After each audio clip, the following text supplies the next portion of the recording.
so many things to do to get ready for Kempo Lodrodonio's visit, which is starting this Thursday. He will arrive, and we're all a little bit tired. And many people in the Sangha. As you can see, probably as you came in, it's looking pretty spiffy. And so that's been taking some effort and gaining some merit. And I was so tired after today, I kind of wanted to stay home. Just let you all, you'll figure something out. Well, and then Bill and Dora, who have been putting in massive effort. There's even beautiful tankas up there and pictures, and oh my gosh. When we left this afternoon, Bill said, oh, I'll come, and join you. And I said, just come if you aren't too tired. So he called about an hour ago. I'm not coming. And as I walked in, tired as I feel, and yet happy to be here, I had this very clear memory of one of my teacher, Venerable Thubten Chudrin's teachers, Geshe Lundap Zopa, who was one of the debate masters with the Dalai Lama. And when I was living at the Abbey, Geshe Lundap Zopa came, and he must have been in his late 80s. And as I was just doing the bows, I had this very clear memory of Geshe Zopa, like 80-something, literally toddling towards the teaching seat, like great big Tibetan guy, and he's kind of moving like we will move if we live that long. And the joy on his face, I was like, Zopa, get over it. You're focused on your tiredness instead of the joy of being here to share the Dharma. So I'm really happy Geshe Zopa showed up in my mind to show me how to try to approach this evening with joy, Dharma joy. Yeah, these conditions are so rare.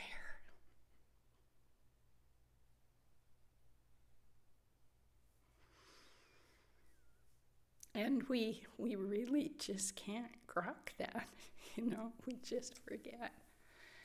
But think of the way the world is right now. Not just the bad news constantly. There's good news too. But literally every single being suffers.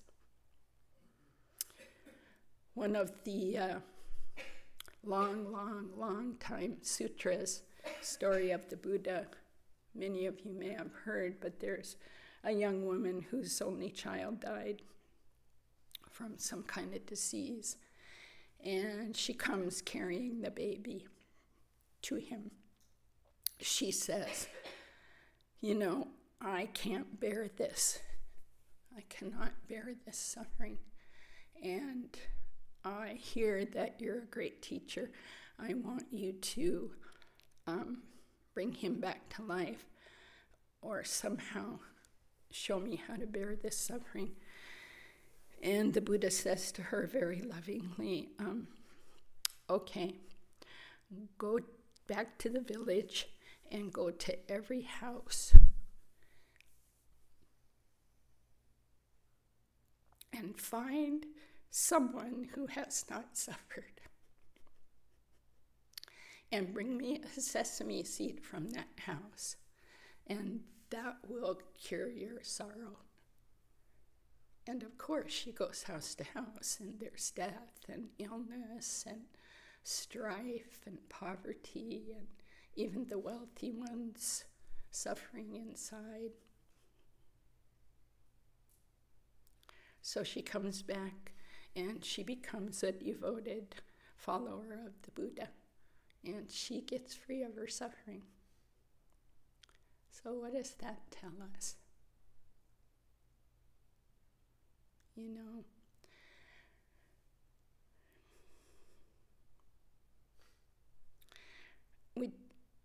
lately I've been reading quite a bit about emptiness, and we try and talk about it, about appearance and reality, or appearance and emptiness. And I realized that Lama Michael is always pointing us towards look at the deep interdependence. And I think about the quality of equanimity, which kind of levels things out for us. There isn't anyone who does not suffer. We fool ourselves and we look and say, oh, that one's having it so great, and look at me, I'm a mess. No, it doesn't work that way. And then we need to look at why. What causes that?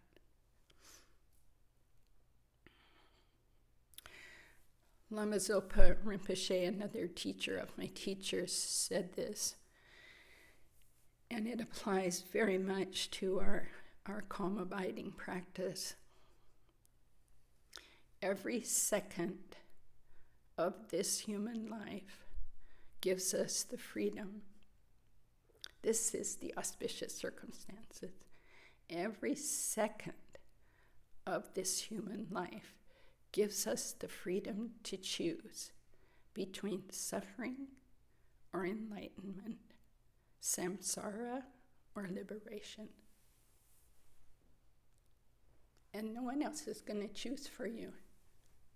No one's going to choose for me.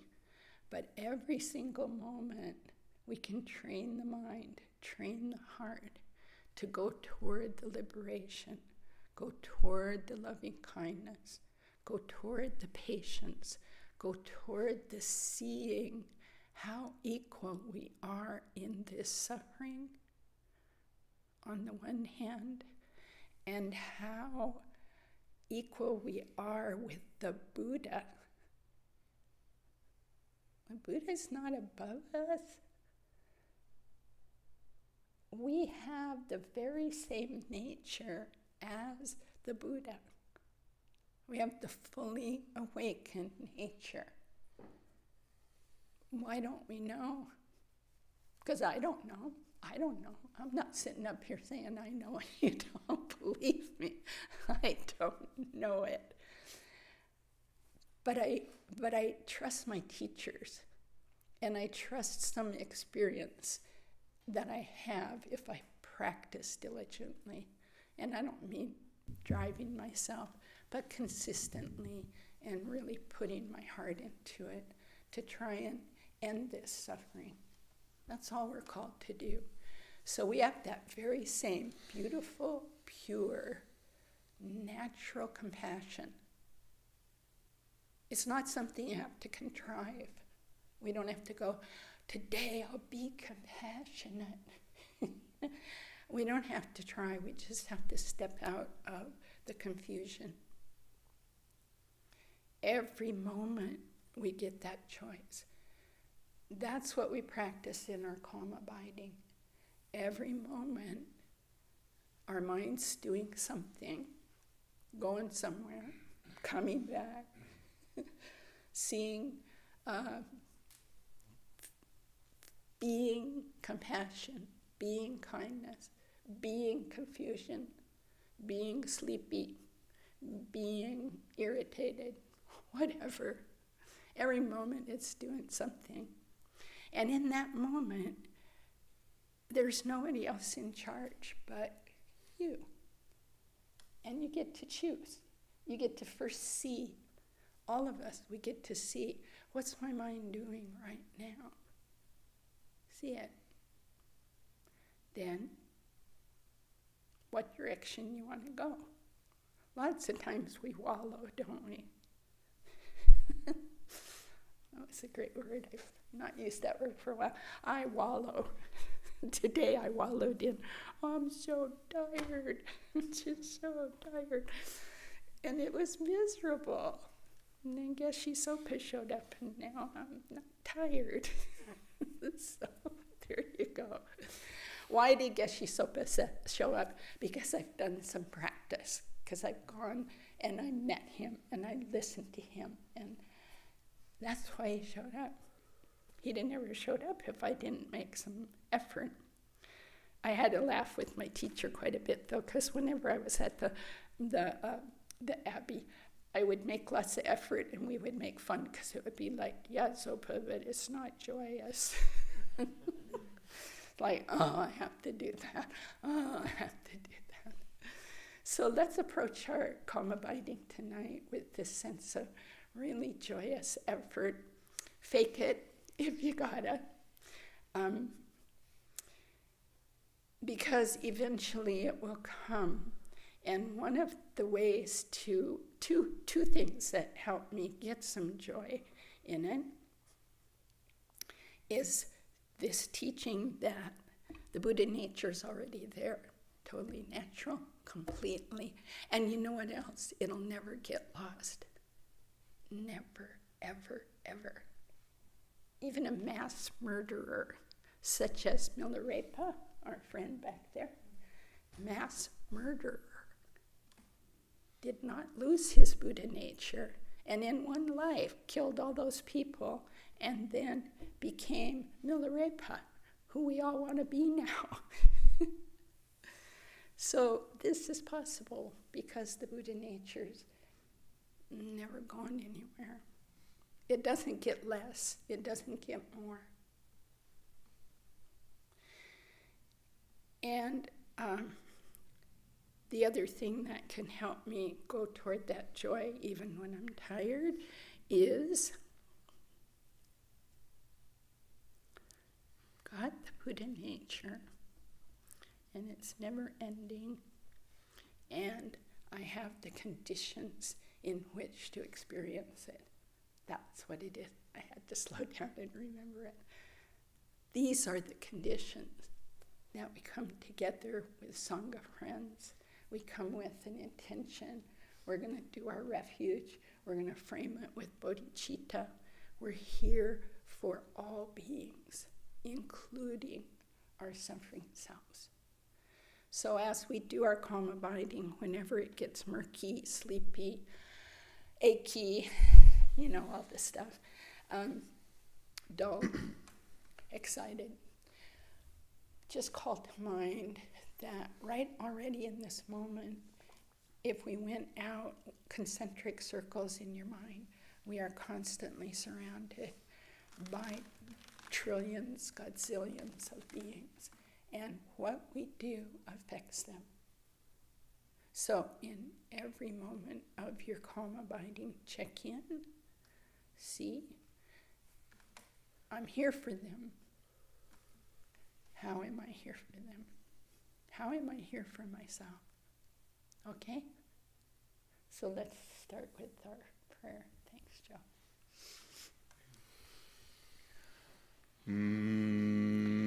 Until the summit of enlightenment is reached, I and all beings go for refuge to the sources of true refuge.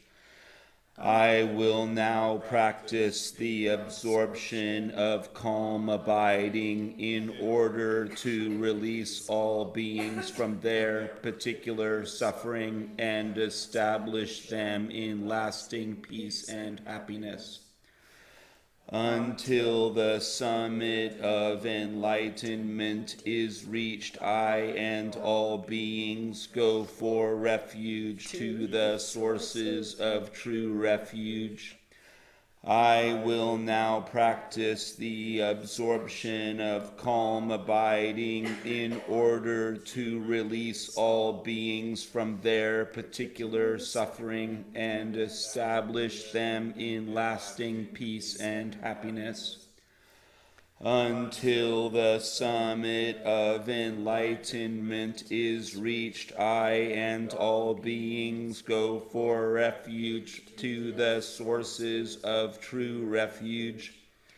I will now practice the absorption of calm abiding in order to release all beings from their particular suffering and establish them in lasting peace and happiness. So relax your body, relax your mind. Relax your emotions. Let them flow by.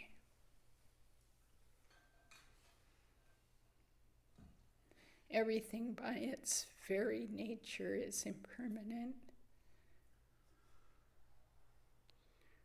Usually we don't allow the impermanence. We grab on and we try not to let go. So as we practice our calm abiding, whatever shows up, look right at it. What's it made of? Nothing. Thoughts, sensations. I say nothing because if we relax with those, they're gone. It's only when we grasp on that they seem so solid and we suffer from them.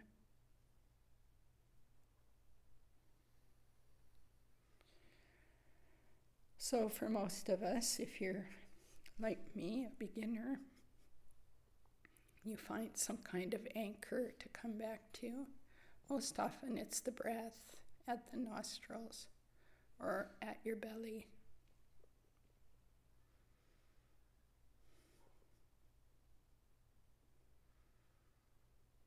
And one thing to do with it is experience it rather than talk to yourself about it.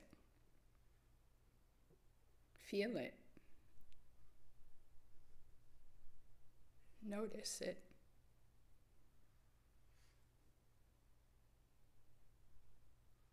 Each breath completely different, has many steps to it actually.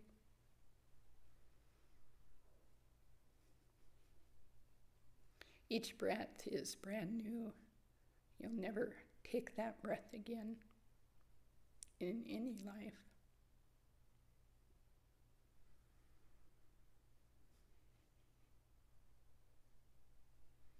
And each breath is completely gone.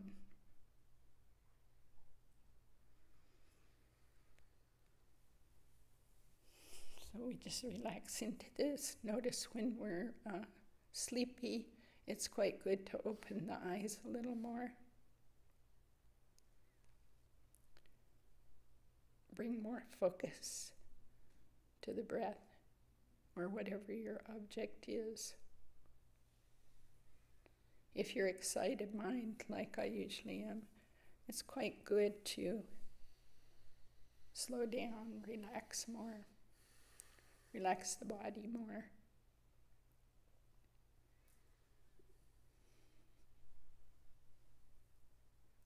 Don't worry about excitement or a kind of sleepy mind. Don't worry about it. Just see it, then come back. In this way, we get to know our mind, and then we can use its power to end suffering for self and others. So let's do this together.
Take your mind, bring it to the breath, and then stretch.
By this virtue may I quickly realize Mahamudra and establish all beings without exception in this state.